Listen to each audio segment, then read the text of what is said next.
Hi, everyone. Hello and good afternoon, and welcome to the second day of our first panel speaker, second day of Print Fair, and the first panel speaker, Dr. Patrick Flores. His talk today is titled The Presence of Print in the Philippine Modern. First, I'd like to introduce him. Patrick Flores is a Filipino curator, critic, and professor. He was born in Manila and he received degrees in the humanities, art history, and Philippine studies at the University of the Philippines, Diliman. He is professor of art studies in the Department of Art Studies at the University of the Philippines. And he is the current curator of the Vargas Museum and the director of the Philippine Contemporary Art Network. He afterward curated an exhibition of contemporary art from Southeast Asia and Southeast Europe, titled South by Southeast, and the Philippine Pavilion at the Venice Biennale in 2015. In 2018, Patrick curated the outstanding exhibition Tirada, 50 Years of Philippine Printmaking, 1968 to 2018, which celebrated 5 decades of the Association of Pinoy Printmakers, we fondly call AP. The exhibition catalog of Tirada features essays by him and printmakers Pandy Aviado, Imelda Cahipe Andaya, and Jose Santos Ardevilla. Those can be downloaded from the CCP website. It's really a document, a fantastic catalog that you shouldn't miss reading. He was, in addition, the artistic director of Singapore Biennale 2019, and he is head curator of Viva XCon 2020, which is still running, the largest and longest running arts biennial festival in the country, and it's now exhibiting at the Orange Project Gallery in Bacolod. Patrick's talk today covers 3 major points about Philippine printmaker, and he illustrates them through case studies. At the same time, he's going to ask all of us pointed questions.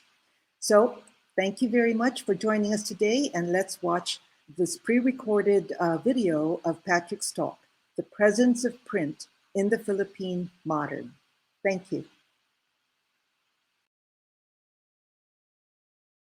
So good afternoon, everyone. I'm happy to be here. I'd like to thank the Limbag Kamay Committee for this invitation, and also would like to congratulate the organizers for this successful event. I am happy that the project has a discursive program like talks. It helps a lot in creating conditions of understanding and exchange between practitioners and the public of art. The title of the presentation is The Presence of Print in the Philippine Modern. As I mentioned in the abstract I prepared, this talk initiates a conversation around particular practices in the Philippine graphic tradition that have contributed to the discourse of the Philippine modern. Through these case studies, a history is proposed alongside possible perspectives through which to understand transformations within the expression, as well as the traces of the perceived context informing them. It is by no means a survey of the field to include its achievements and practitioners. It is rather a reflection on how the work of print or the aesthetic of the graphic, broadly conceived, converses with the idea of the modern, sketched out here as a self-consciousness of the past and a critical awareness of how the present plays out in diverse directions. In many ways, the modern and its articulations in modernism and modernization stands adjacently with the tradition of, let us say, painting and sculpture on the one hand, and with the contemporary on the other, with its risks in methods and procedures. I propose that the modern is an instructive site to face at an angle in our investigation into the Philippine print. So while I regard the print as a generous and hospitable category of form, in this talk I would like to bracket off integral media like drawing and illustration, and offset productions like the editorial cartoon, the comics, the zine, and graphic design in general. They too should be part of the discussion of the Philippine print and the Philippine graphic, but not in this talk. So the medium of print has constantly shifted in Philippine art history from the context of cartography to catechism, from commentary to modern and contemporary art. In every way it turned, the print was responsive to the demands of artistic expression and the urgencies of its social and cultural milieu. In walking through the history of tendencies in the Philippine print, I am indebted to the important work of Santiago Pilar Regalado Trota Jose, Imelda Cahipe Endaya, and Rod Paras Pueres. So we can begin with so I sketch out here the contours of the talk, the print in colonial history, the recognition of print as modern art in a post-colonial context. So I think we should be cognizant of those two contexts, that while it is modern, it is also post-colonial. And then third, the issues and problems in the practice of printmaking in Philippine art history. So the colonial context would take us to catechism. The print was used as a device to convert local people to Catholicism beginning in 1521, when the Spanish Empire claimed some 1,000 islands and called them the Philippines. Local painters also copied it to make paintings largely for conversion and of course for the church. And then alongside catechism was the discourse of cartography or map making. The print was the visualization of the colony as a territory and a settlement by colonizers. The print in colonial culture was a mode of transfer. The idea of transfer is important in this colonial era. Transfer of European culture from the empire, and likewise the active mediation of the local culture in the colony, and later the post-colony and independent nation. So we have to appreciate the double take or the double movement of transfer and mediation.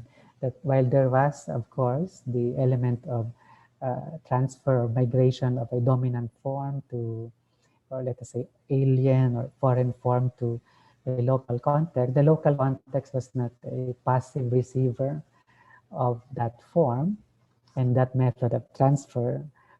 In fact, it was actively mediating, the local culture was actively mediating that migrating form. So both local culture and empire can be seen in an intersubjective relationship or reciprocal relationship of constant mediation, adjustment, modification, rearticulation, and so on and so forth. So in this process, new forms emerge. No? Something that might be untranslatable or unrecognizable in both sources, meaning the local source and then the foreign source. So the absence of book printing or even a developed tradition of drawing and painting in the local culture led to the hiring or conscription of Chinese artists to fulfill the needs for visual materials for colonial conquest. The three earliest publications on Christian doctrine were printed in xylographic or woodblock method, known to the Chinese as early as 800 after Christ. No? So these are the three important media of conversion through the print. No? So the print was really the linchpin of conversion, because it was through the print that doctrine was translated and also disseminated. No? And then it was to the translator Thomas Pinpin. To the translator Pinpin is attributed the earliest known print made by a local creative agent, which was a woodcut, no? The escutcheon of the Dominican order, which adorned the title page of Father San Jose's Arte y Reglas de la Lengua Tagala, which Pinpin also printed. So Pinpin was a both a translator and a printmaker. No? So quite an interesting uh, local agent, a Ladino, meaning someone who could uh, shuttle between linguistic systems, no? Local and Spanish. And I might say also different creative systems, no? Of, let us say, mythology or folklore, and on the one hand, and a Christian doctrine on the other. So this is a work attributed to him. In 1623, the technique of copper engraving was first documented. The escutcheon of the Dominican order that appeared in a Japanese book was engraved on copper. And then some of the examples of engraving on copper within the colonial period. And now we see names, no? We see names emerging from the field, like Laureano Atlas, Tomas Pinpin. No? So these are important precursors in the writing of the history of the print in the Philippines. No? And Jeronimo de la Correa, with the print The Martyrdom of Father Pedro Martir Sanz, no? Is engraving on copper. But when you go to the collection of the University of Santo Tomas, you will also see a painting like this. No? So there was this important relationship between painting and printmaking, no? That the prints were, in a way, conversation with paintings. No? They became sources to be imitated or to be in conversation with. No? If imitation is not the most productive term. And then, of course, you have Laureano Atlas. It's another name to remember in this period of the history. So the demand for literacy on the part of the local people was reflected in the popularization of the Passion, or the Passion of Christ. So Gaspar Aquino de Belen's mga panalangin, pagtatagubilin ng kaluluwang naghihingalo, circulated widely through print culture. No? And also, of course, alongside the circulation was the translation into Tagalog. No? So this is, in a way, a palimpsest of translations in terms of language and also of medium, no? From, let us say, oral to print, or from folklore to, let us say, the visual, no? From the, to the visual. So we have, again, an important name, Nicolas de la Cruz Bagay. This is another engraving on copper. And then now we go from conversion, we touch on cartography, the making of maps to claim the colony. So this is an important map, the Murillo Velarde map, no? Popularly known as the Murillo Velarde map. So the Jesuit priest was commissioned to draw a map of the archipelago. Murillo in turn asked two local engravers, Nicolas de la Cruz Bagay and Francisco Suarez, to engrave it. No? So this is the map, which is an important document of early modern art in the Philippines. As an art historian, I look at it as an important watershed in the early modern period in Philippine art history. Um, I mean, there is the map at the center uh, of the work, but on the sides are vignettes, no? Of local culture, local uh, fauna and flora, inhabitants, foreigners, everyday life, no? So you have the ethnographic and the cartographic coming together in one work. Um, yeah, so these are the images on the sides of the work. So the map is unique because it describes a territory, its nature, and everyday life of inhabitants and foreigners. It is therefore simultaneously cartographic and ethnographic. It is also the first time that the local engravers sign their names on their work and indicate their ethnicity. So this is also, again, testifies to self-consciousness of the artisan who, uh, who claims, no? Who claims to be the maker of the work and also nominates himself in ethnic terms, like an Indio, for instance.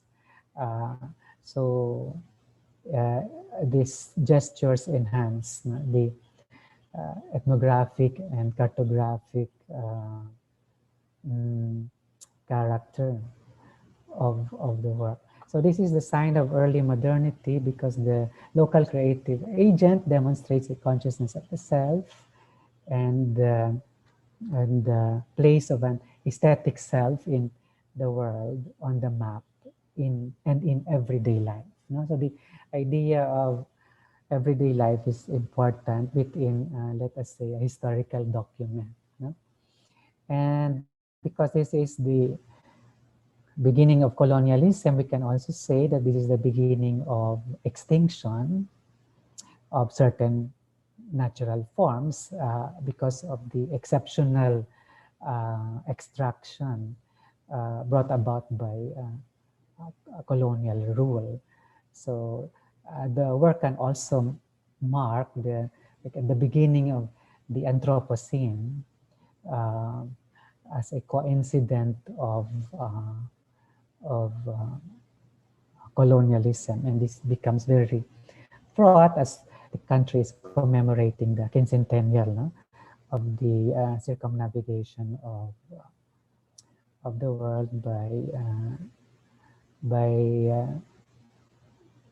those who went with Magellan and also of Enrique, the the slave from Malacca who was with Magellan. No?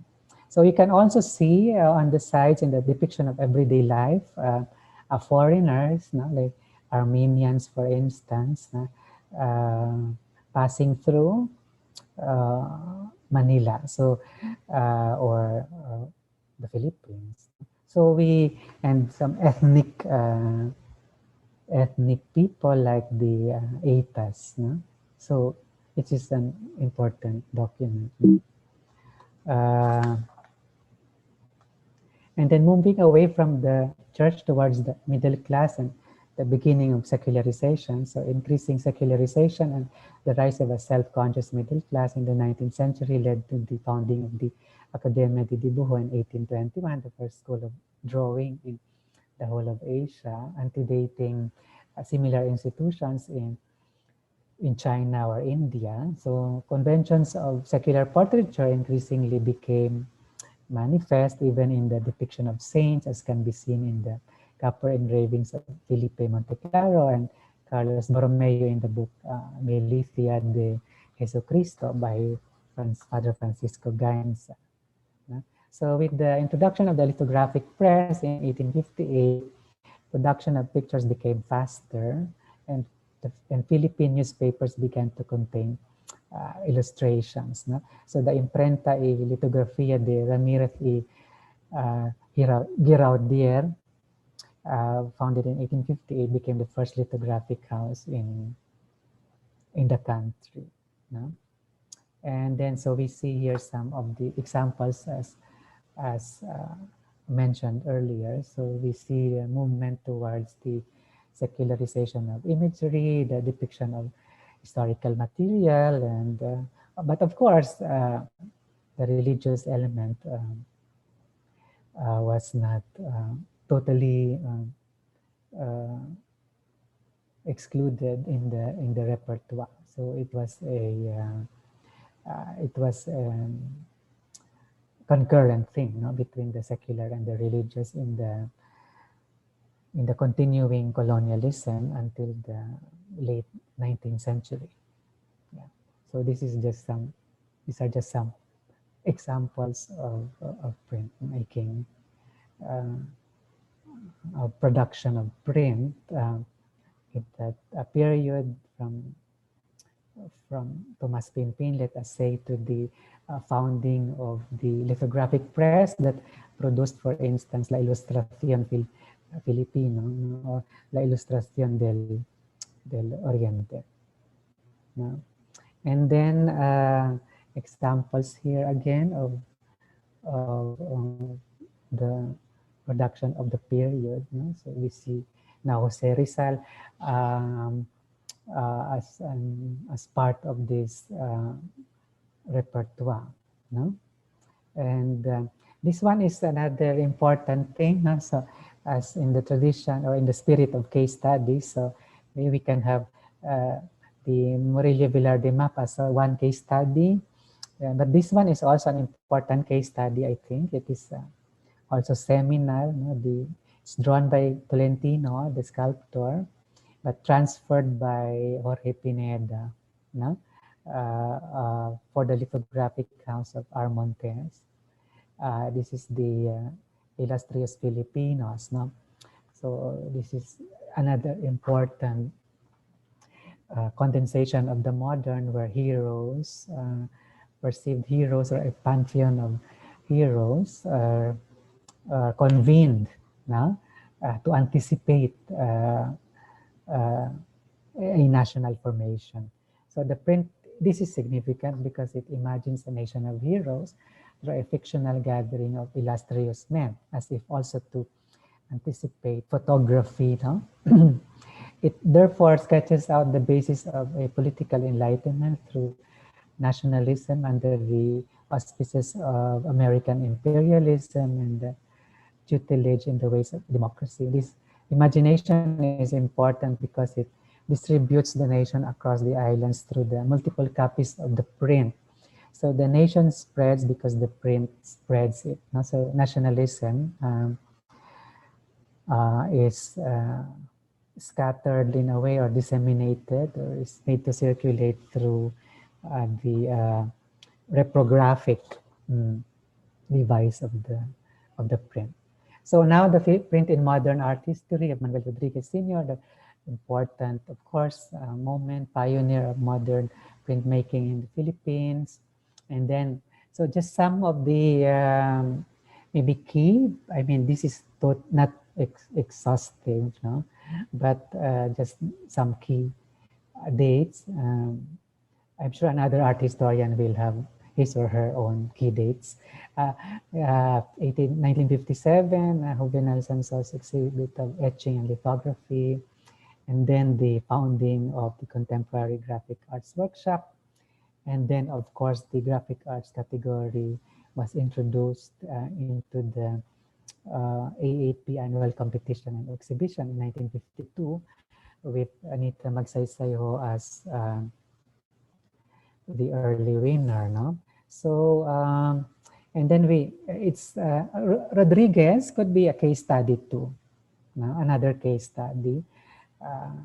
So we look at them as like nodes in the network, or symptoms now of a system being emerging in history. So you have the map, you have the portrait, the group portrait, and then you have this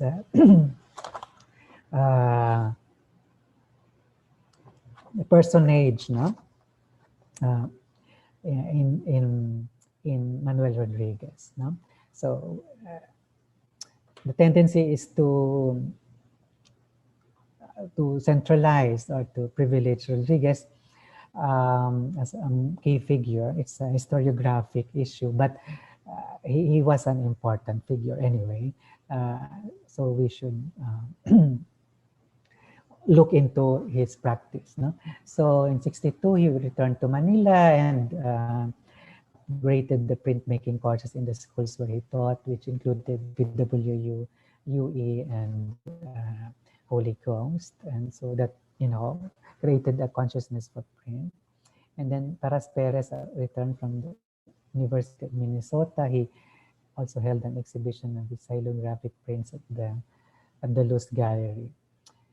So, and then competitions, important sites or places of circulation. AAP, the first Asian graphic competition, for instance, the return of Ophelia Teki from Pratt, and then the workshop gallery of the Philippine Association of Printmakers. So PAP was, of course, a watershed as well in that history, and it could also be a case study, and much has been written on it, and it's a pivotal role in the development of printmaking. So some images of the work of Manuel Rodriguez here, etchings from a book on Rodriguez, so some experimentation, so not only development of modernism translated in the language of print. So that's an issue, how the modern would be rearticulated in printmaking, but also experiments that move towards abstraction. So that was also part of the graphic program, no? This experimentation with the medium and also with the subject of the medium. You have again Rodriguez and Magsaysayho, Sanso, because I include them because their names were mentioned earlier, and Rod Paras Perez, for Florante at Laura, and the case which is quite well known. And then Teki was mentioned earlier, developed this color viscosity method. And yeah, so how the practice of print has transformed and what tendencies the practices assume can be elaborated upon by reviewing watershed moments in its history in Philippine art. So Manuel Rodriguez Sr., the tireless pioneer and gracious mentor in the art of the Philippine print, explains that when he first started exploring the medium, he himself thought of printmaking to be a minor form of art. And this is, I'm quoting him, and everybody else thought it was nothing but a commercial way of using art. So this is historiographic issue, meaning in relation to painting and sculpture, where would you situate print? No, so that's something to really think about as one writes the history. So as he recollects in an interview, and I quote him, many people consider prints as minor art forms. So the idea of the minor, a print is a multiple original. Each print of an edition is executed individually. Many bronze sculptures are also cast in editions, but they are never considered minor works of art according to Rodriguez. No? So the reprographic nature of the print would render it minor, which is interesting because in the colonial period, it was the reprographic character that made it prominent in the project of conversion. But the modern would maybe privilege the virtue of singularity, no? As opposed to multiplicity. Something to consider also in the writing of the history in relation to an aesthetic framework. No? So nevertheless, Rodriguez claims that, and I quote him, by nature, Filipinos make makes better, makes for better graphic artists. According to him, and I quote, "The graphic arts need more extra skill and technical knowledge than painting. A graphic artist has to exercise and imagine more than a painter." So this is some kind of affirmation through reversal, reversal of the minor major dichotomy. So uh, Rodriguez polemically reverses in order to affirm. So first of all, a graphic artist has to be a painter and sculptor of some kind. Painting is more spontaneous, so this is a claim or an assumption. You can get away with painting all your life without knowing why, according to Rodriguez, just perhaps because it gives you an emotional outlet. But the graphic art should not merely be an excuse for human releases of feelings. You must know how. Yeah. That means there are processes to be followed if the would-be graphic artist is to be fully satisfied with the concrete expression of his feelings. No? So this is a quote from Rodriguez. And I'd also like to mention that Rodriguez was engaged with the Baha'i faith, a religious system that advocated unity of all races and of all religions. So that aspect of him needs to be looked into. That aspect of his practice has to be looked into, this, turning to the spiritual, uh, which was an important aspect as well in the development of abstraction. So the practice has surely come a long way from how it was remembered by Rodriguez in the 1970s, since the introduction of the graphic arts category in the AAP in 52. Printmaking as a practice and the field has undergone specific expansions. These expansions sketch out a history that is shaped by the international. No? So this is another case study, the internationalization of print. And we see important international exhibitions in Ljubljana, for instance, and in Valparaiso. No? So we can look at the international through print, or in AAP's first Inter-Asian Graphic Art Festival in 67. So it's the international on the one hand and the inter-Asian on the other. It speaks to an early statement of Rodriguez, which he made in the 1960s. And I quote him again, "But graphics are so much easier to send abroad for purposes of art exhibitions. Just wrap a couple and send them airmail. That's all. In the future, we could very well enter graphic prints in art exhibits all over the world." So this is an aspect of the international that rests on easy, uh, maybe low budget transportation. So maybe the portability of the print, which intersects with its reprographic character. So pertinent to this direction was the participation of printmakers Rodolfo Samonte, Romulo Olaso, and Ofelia Helveson Tequi at the Bienal de Sao Paulo in 73. No? So this is another aspect of internationalization, the Biennale's platform in print. The first international print exhibition at Gallery Blue in Makati, organized by Rod Perez in his capacity as AAP member, was also held in 1973. So the competition was an important platform, the Biennale was an important platform, and the exhibition as well was an important platform in the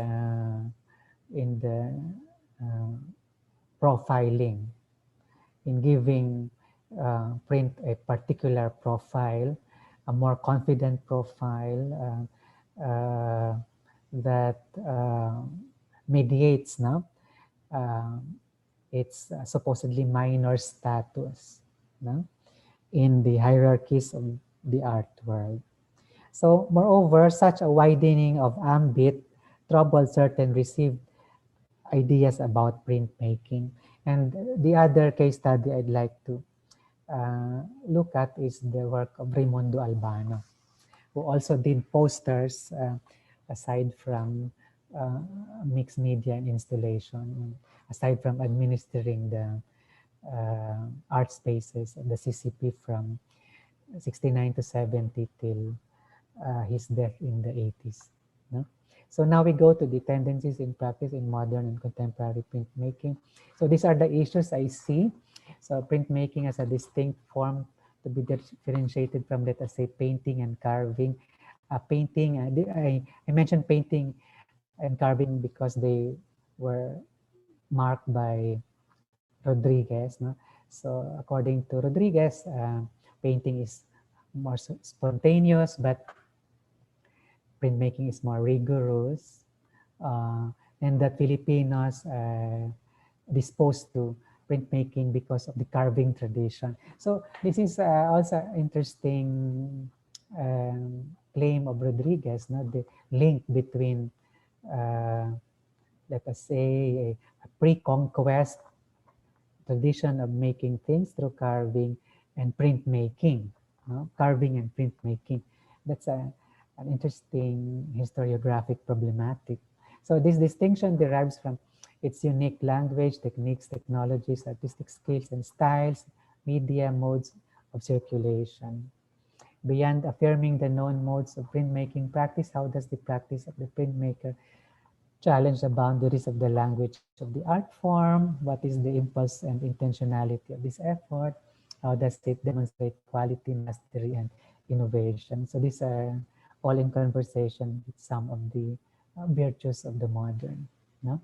So we see here just samples, no, from the field, uh, early work, a bit early work of Benedict of Bencab, etching on copper plate, early work of Brenda Fajardo, who later ventured into drawing and was also active in theater and the academe. This is an intaglio in 1976 and another intaglio in 1970. No? So, but there is, in terms of form and innovation and mastery, I'd like to see, to look at Nelfa Kerubin as a case study. Uh, Initially a printmaker who excelled in ceramics. No? So I'm interested in this movement from printmaking to ceramics. I propose that she is the most accomplished ceramic artist that Philippine art history has produced. And you can see elements of print or graphic aesthetic in the production of ceramic, in the production of ceramic, as we can see here, backyard in 75, and then you have in 1993 footprints of time. No? So the the the the element of the print is not only seen in formal terms, but also in conceptual terms, the idea of the footprint of time. No?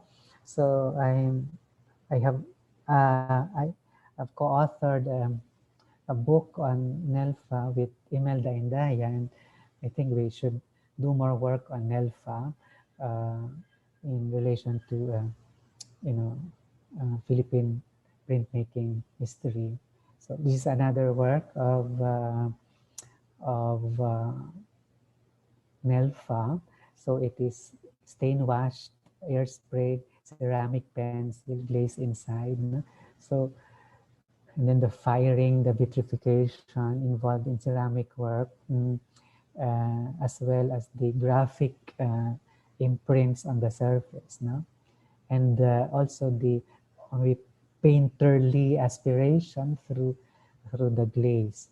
So it becomes an interesting piece of art. No? Again, sorry, it's not the right orientation. But again, you can see the moment of the print absorbed within ceramic work. Or it could be also vice versa, the moment of the ceramic absorbed in print. No? So I'm interested in works that tend to move beyond normative categories, like this is print, this is ceramic, no? But practice is more fluid. And so we see aspects of the practice within, let us say, hybrid forms, exciting forms, or forms that cannot be easily named or pinned down to a category. So the print in history, the printmaking as a moment in modernism and contemporary art. How does the art of the print contribute to the discourse of contemporary art? How does it reflect upon its modernist history and become part of the conversation on contemporary culture? So here we can look into how print enhances the modern disposition, but at the same time points to the contemporary. No?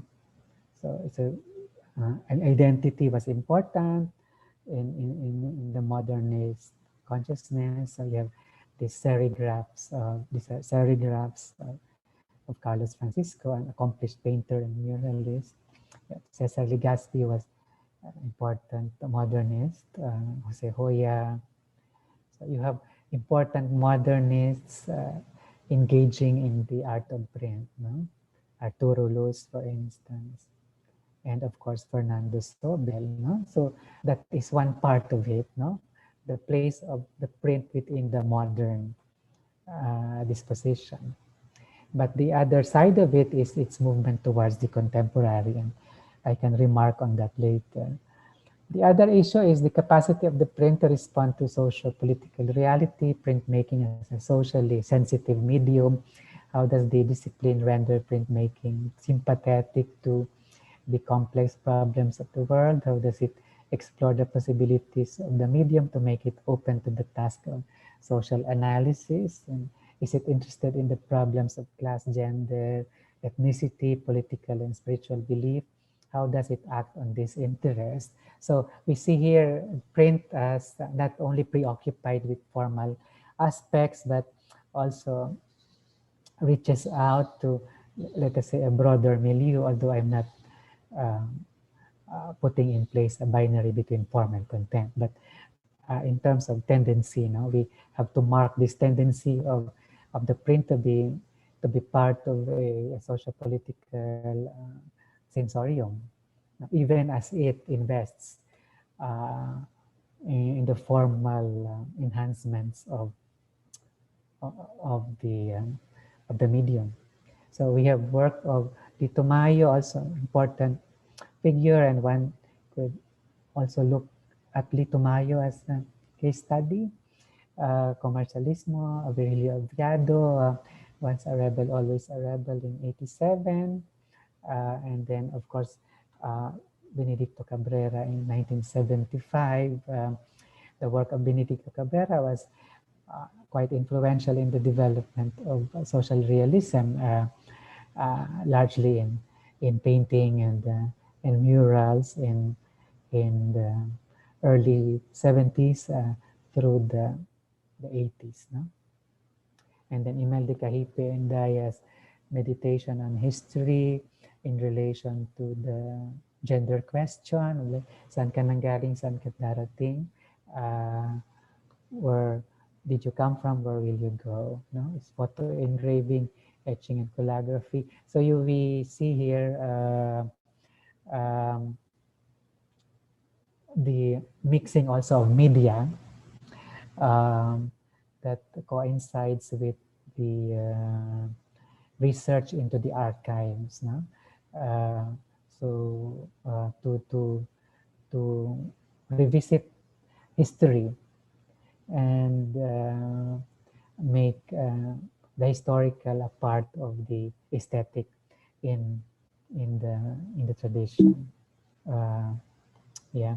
And then, of course, well-known social realist Neil Delorican's Bagong Cristo paggawa a rubber cup. No? So this is an important aspect of the modern, the capacity of the form to reflect on to social context, no? And think of the role of the printmaker in society. This is part of the modernist commitment to critique and also to reflexivity. No? And then the self-consciousness of print as a medium, printmaking as a practice keen on understanding itself as a form and its conceptual basis and possibility. So there's like a meta moment in the history. How does the field draw attention to the theoretical and philosophical questions of reception, social action, um, space and social action? How does it reflexively reflect upon its own materiality that is linked to the modes of production of society? No? So there's like a conceptualist turn in the tradition, coinciding with the political turn. No? So we lay this out, no, as coincidence or as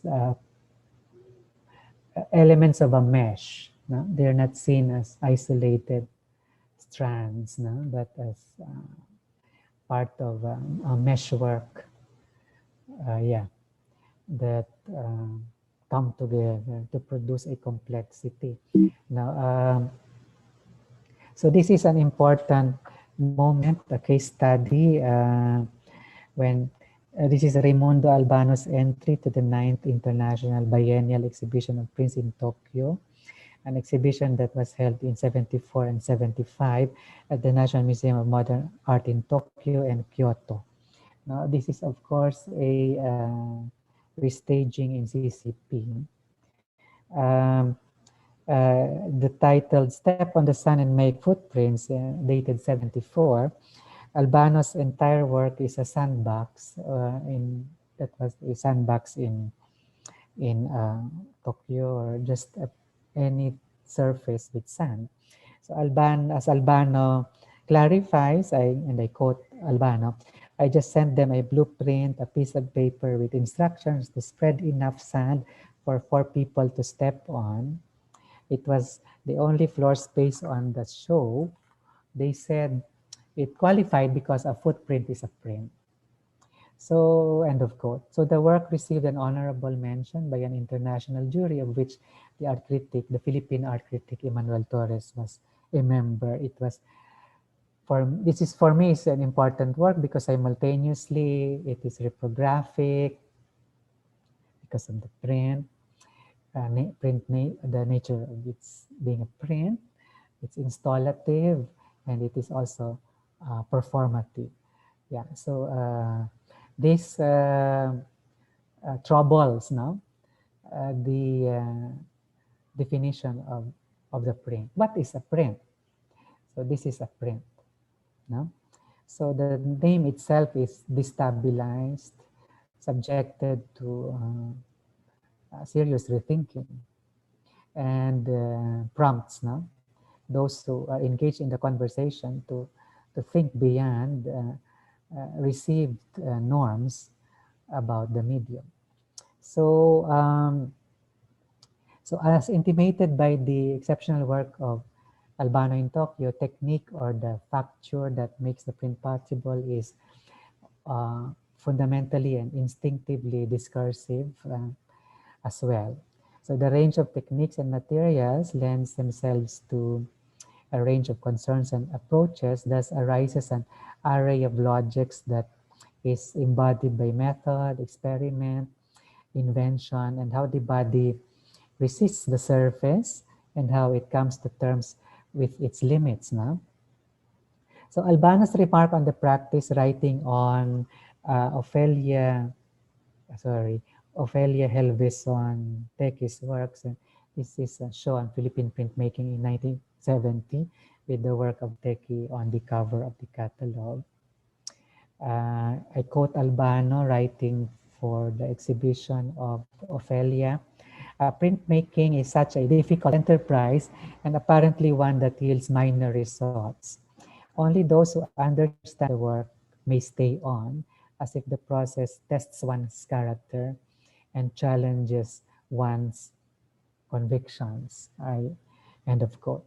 It is thus but appropriate to return to Albano and pursue what writing about PAP 81, an exhibition of works by then old and new members of the PAP, he deems the vital task of printmaking that had eluded the exhibit he was assessing. No? So, and these are new processes and effects must be achieved. Together with this, a new line of technological tools, no? Xeroxes, offset press, transfers, which do print must be elevated to a fine art.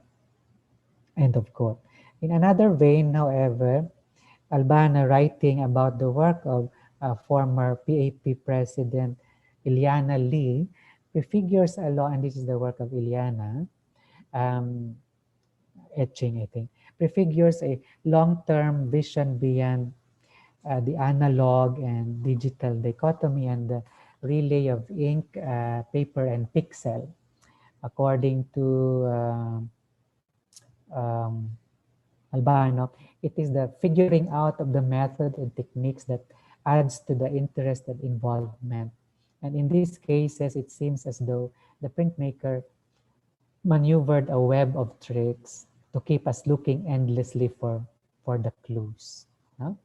So this is in relation to the work of Iliana. So just so here we, as part of the contemporary practice, we see appropriation as a mode, printmaking as an interdisciplinary medium that interacts with the various materials of the social world. How does the work of print harness the potential of a medium that is by nature reproducible and multiple? How does this potential enable the practitioner to reach out to other disciplines or other ways of making art? How does it overcome the obsession with the original and the singular and come to terms with the prolific? Huh? So some examples of newer forms in digital print, in tarpaulin by Jose Tensi Ruiz, titled Revolution, Revolution, Evolution, Pixelation.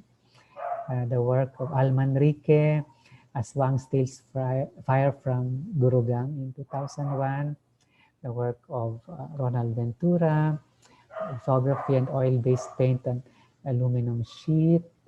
Um, Again, Ventura, digital print, Geraldine Navier, woodblock lithography and screen print.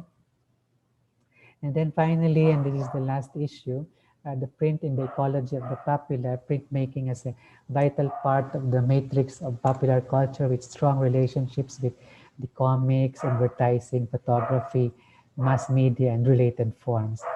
So how does the specialization of the print inhabit the space of the popular? How does it dialogue with the concerns of popular forms from cyberspace to folklore? No?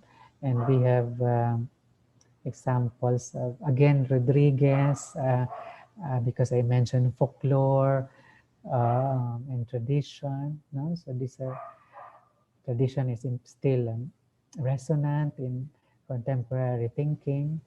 Mario Parial, Robert Cat, Mariones, Manansalas, Cockfight, but also newer forms from younger artists like Gab Ferrer.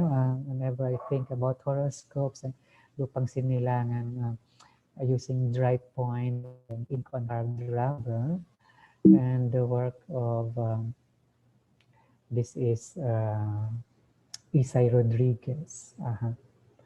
Yeah. And the work of Ambi Abano, of course, expanding the latitude of print to become large scale or using, let us say, stretchable textile uh, in the experimentation within the print discipline. And then, of course, the form becomes part of a larger installative, performative context, uh, also from Abano, and then like site-specific print production. No? So we see the constant breaching of borders within the field. And in this light, I'd like to end with a recent exhibition I curated uh, um, involving the artist Marina Cruz for the Kwando Fine Arts Museum in Taiwan. And one of the she is well, she is known as a painter, but printmaking is close to her heart. And one of the important pieces in the like a bit of a mid-career retrospective is a some kind of tapestry that hangs from the ceiling and ends up on the floor here. No? So the work is titled Timetable, which is the title of the exhibition, and it acutely performs the presence of water in Marina's exhibition. The material is a type of fabric used for children's diapers in an earlier time before they became disposable.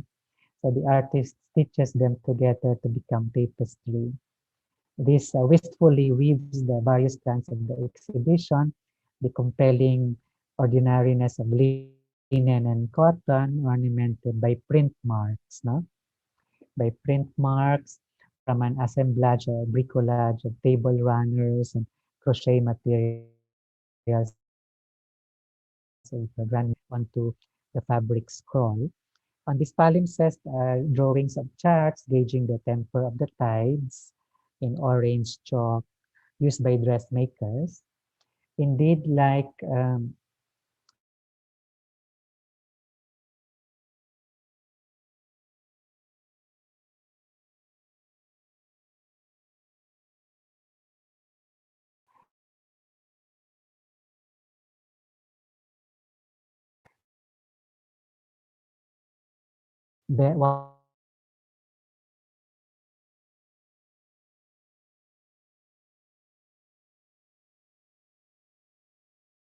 Walter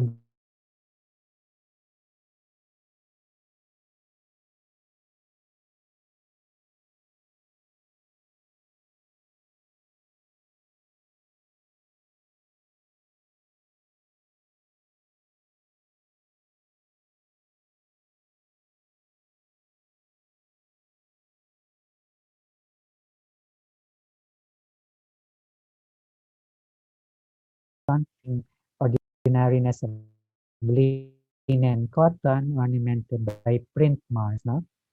By print marks from an assemblage or bricolage of table runners and crochet materials of her grandmother, immersed in the then parlayed onto the fabric scroll. On these palimpsest are drawings of charts, the tides in orange chalk used by dressmakers. Indeed, like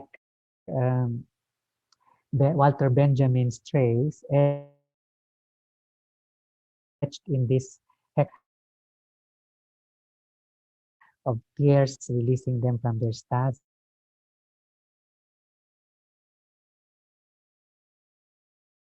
or obsolescence. Also beyond the physicality of cloth is a morphing brought about again by water. This tapestry refers to the tide table, a register of the extent to which water could seep into the vicinity and therefore the house during heavy rain or flooding in Cruz's hometown, which is Hagonoy in Bulacan. This is a function of meteorology, meaning the tide table, and is based on science, although those who are familiar with the logic and caprice of the tides would hone a particular intuition responsive to its cycles. So I end this talk with the work of Marina, and I thank all of you for listening.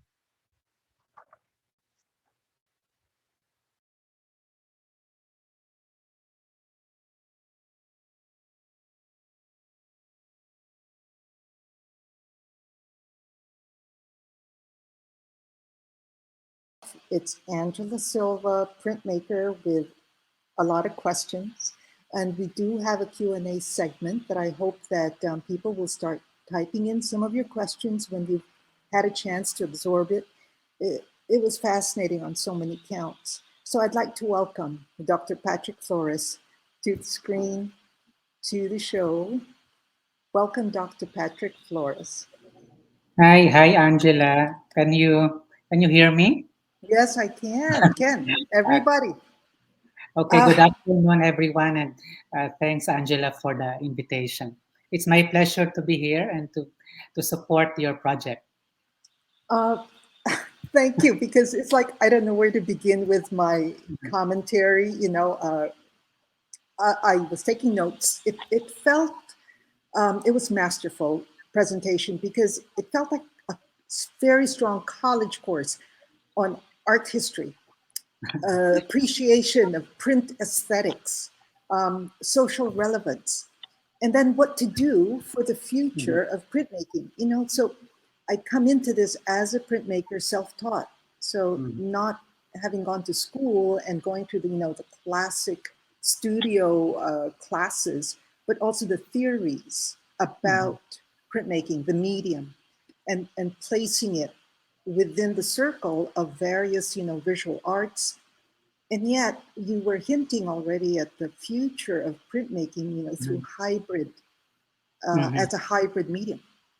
My mind is blown because that's where I, hope that we could bring printmaking into the, what's that called? Postmodern? Is that the right term, Patrick? I mean, you can call it by different names, but yeah, the important thing is to reflect on what the medium can do and what it has Mm-hmm, done over time, mm-hmm, and what you as a maker can uh, sustain uh, in terms of its practice through the tradition, mm-hmm, as well as to speculate on possibilities through and around the tradition. So you might want to call it postmodern or maybe post-print mm. Post-print, or or post-paper. post-colonial, post-paper, or post-press. Yeah. Mm-hmm. So yeah. So I mean, to name is to propose, no? Yeah, So yeah. we also have to think about how we call things, no? It's not a label to govern us, but a term to work through in our practice. Yeah. Um, that's one of the first questions that have come in Mm-hmm. already that is related to that. Uh, the a printmaker friend I know, Mm-hmm. Mars, she says nowadays we're seeing digital techniques of print Mm-hmm. like inkjet prints on washi paper, Okay. washi Japanese paper, Mm-hmm. riso printing, and other types of print expressions. Mm-hmm. Does the process of print augment or change digital art as a medium if it's used as a way to reimagine or present existing work? Mm-hmm. Hmm. Yeah, it's an interesting question, and there are many parts to it.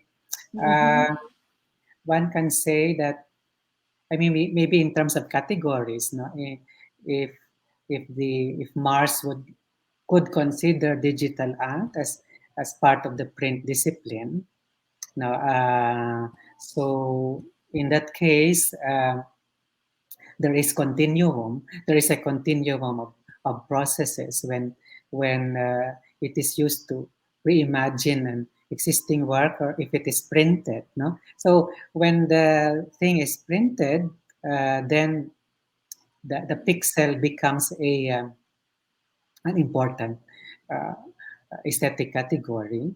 And when it is printed, it acquires a different scale and could be open to different function, or maybe address a different situation of experience, no? Mm-hmm. As opposed to, let us say, if the digital image were simply to or were merely to circulate in digital space without being printed. No? Right. So there is no maybe hard and fast way to respond to this. It depends on how you view the digital. I Mhm. mean, is it different from the graphic tradition or the print tradition, or is it part of the continuum? Is it an extension, for instance, or is there an afterlife of the digital when it gets printed? No? So it Yeah. assumes a different status altogether. So yeah, so I think that's one way to answer the question of Mars. Yeah. Yeah. Okay. I'm going to put in my 2 cents worth Okay. because we had to plan the print fair uh, back to basics. Okay. So it's fine art, Mhm. hand pulled, and Okay. we're very specific about hand pulled. You know, Uh, relief, intaglio, yeah. planographic, silk Mhm. screen, Mhm. and it was a discussion. Well, what about digital, printing, inkjet printing, giclée printing? And Yeah. our roundtable discussion as, planners for the fair was Mhm. let's stick with the very classic or well-known printmaking techniques.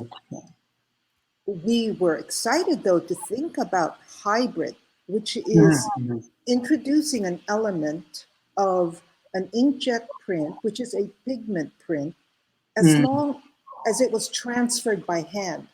Okay.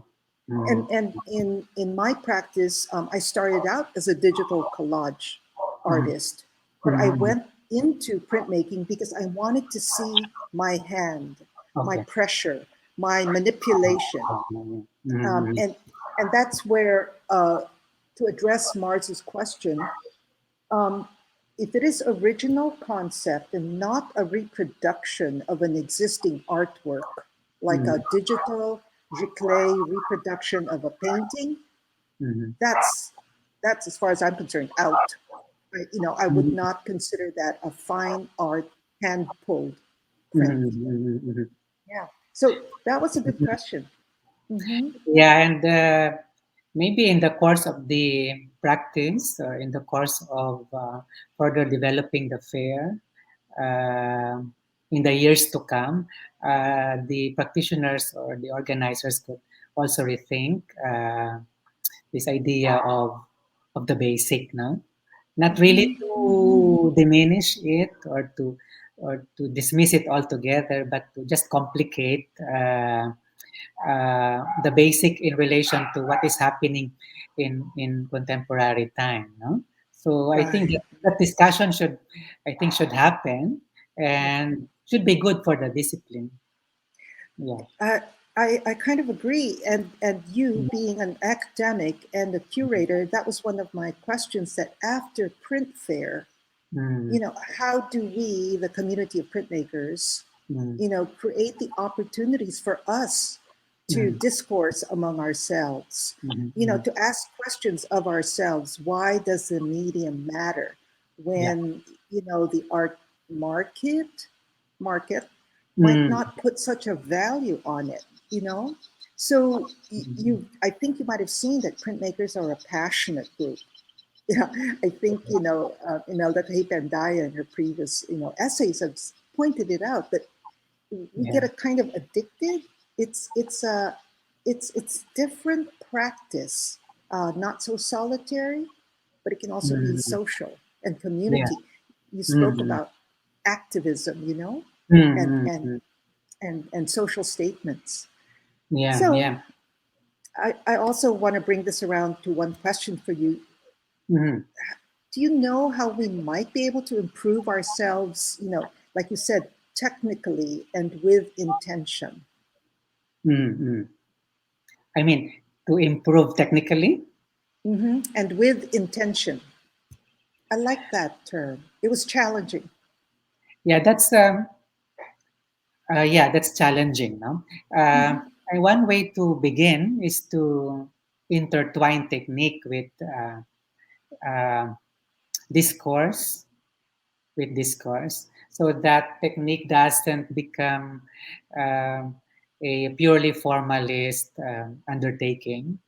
And on the other side, discourse is not reduced to simply making statements, no, but Yes, yes. is rooted in the conception of the form itself, so that discourse becomes possible, no. So Mhm. the interplay between technique and discourse should make for exciting printmaking practice.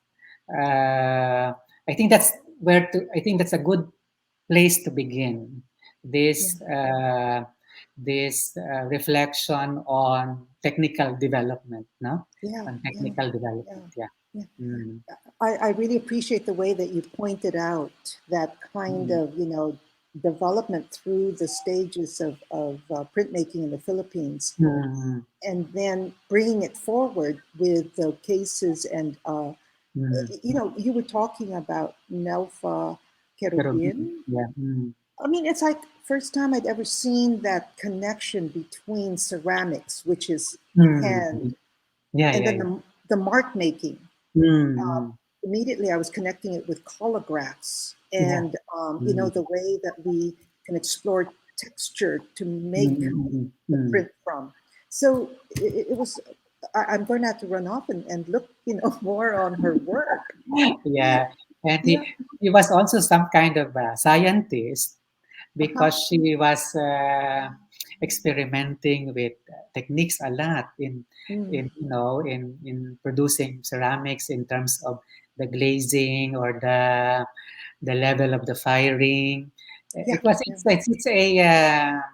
it's a joy to listen to a Yeah. ceramicist like Nelfa. So there is a strong sense of discipline Mm. that I think printmakers share with ceramicists, and it's rare, no, that we see Mm. two practices in one career, uh, Hmm. in the career of Nelfa. Thank you. Thank you. Oh, we Mhm. do have a couple of questions coming in, and that's Okay. great. So, Okay. question number two, we got from Sean Ryan Mhm. from Tambongko. He's Mhm. I'm sorry, is that commercial arts student at De La Mhm. Salle CSB Antipolo. Mhm. What is the relevance of categorizing arts to minor and major art forms back then? Yeah, so this is something that we should not sustain anymore, no? Oh, Uh, good.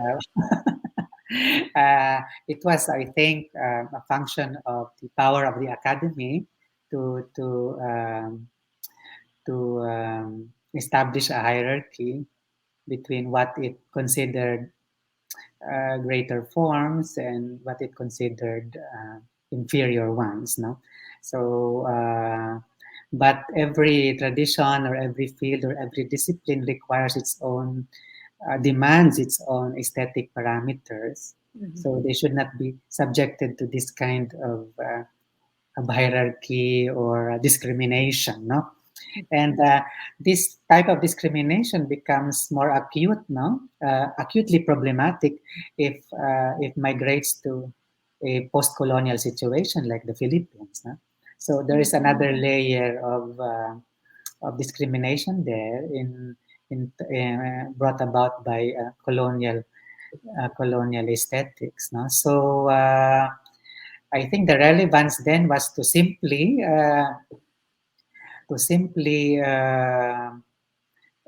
reinforce power, and without um giving voice to others, to practitioners who produce other stuff. No? So this is, I think, purely a function of power. Yeah, in the Yeah. academic situation. Yeah, so we have to question that. Yeah. Thank you. Mm. Among your so many questions that you've listed, it's almost like you answer this, you gain credit, and go on to the next point. Okay. Yeah. Question number three, Mm. another printmaker. Mm. What can you say about intersections of Mm. gender constructs and patriarchy Mm. within the practice of printmaking would you say this would be a topic worth getting into or studying on its own? Hmm. Yeah, it's a big question, and I think uh, one way to answer is to refer to parts of the talk, no? uh, in which we saw interesting practices from women printmakers, na? Like Ofelia Teki, Nelfa Querubin, Brenda Fajardo, and even the younger ones like Gab Ferrer, Ambi Abano, Isay Rodriguez, and Marina Cruz. So there must be some connection between uh, lives of women and the practice of printmaking. It might be related to personal mythology or personal history that morphs into a larger context, na? As we see in Brenda's work, in Imelda's work, and also in Ophelia's work. It could be related to uh, materials close to the lives of women, like textile, Mm-hmm, na? mm-hmm, Or in the case of Marina, and it could also be a part of the re-examination of sexuality or the body of the woman, as we see in the work of Ambi Abano. So there might be a connection, and this has to be reflected on and maybe teased out uh, by uh, by theory or by practice. Now, so by extension, of course, the printmaking should also find articulation in queer aesthetics, gay and lesbian expression. I think this is also an important field, being inspired by what um, women artists have done. Yeah. right. And we could also talk about indigenous peoples, and I know Mm, that's coming up abroad in other Western countries, and mm, but even here, maybe the remoter regions of the Philippines. There's strong printmaking in Palawan, and we have some of those artists, yeah, yeah. in print fair, and Mm, there's mm, such good relief carving, and they yeah, make mm, the plates, but they sell it. Now yeah, we're okay. being encouraged to make prints from Mm, those carved plates, and it's so exciting. And when it comes to a few of the hybrid prints into textiles and so on, we have a mm, few female artists joining the print fair and submitting uh, book prints silk screened on fabric and mm, clothes, yes, yes. as well as also artist books. You Okay. know, Mm, artist books are like that hybrid yeah. medium where Mm, you have the structure of a book with a narrative, maybe turning the yeah, pages, but that's right. then you are, sculpturally presenting or offering, Yeah. Mm. prints in different forms. So very interactive.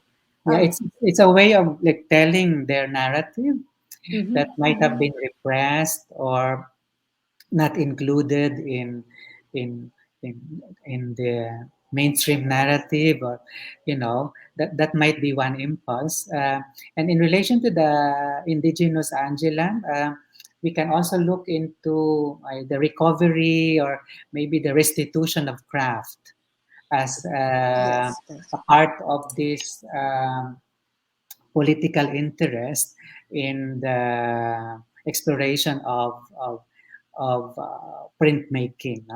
Mhm, mhm, The investment in craft, as you have mentioned, in printmaking might find a some kind of equivalent or cognate gesture in the craft making mhm, traditions of mhm. the indigenous people. Yeah. Yeah, that's going to be something very interesting to look forward to. How Mm, maybe with this resurgence of interest in printmaking, because this is the first online, fine art okay. print fair.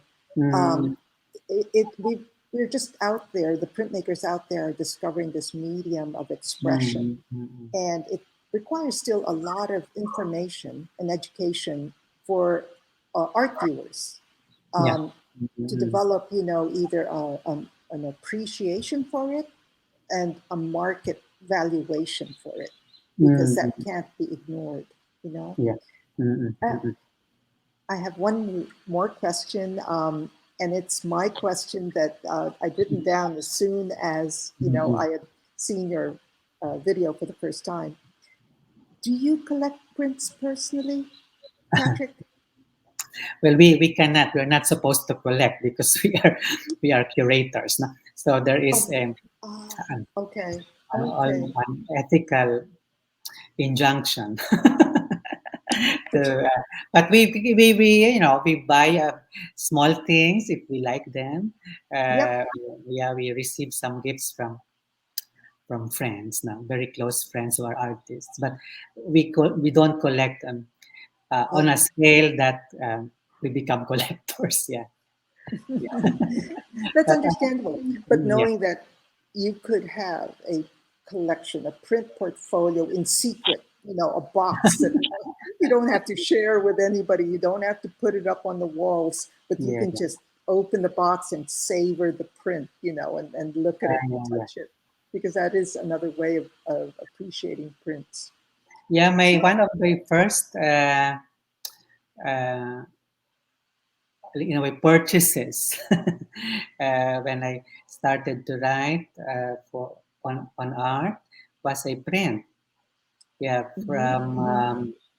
it was in 1990. I remember, or dated 1990. A print, a rubber cat from Neil Doloricon, who passed recently.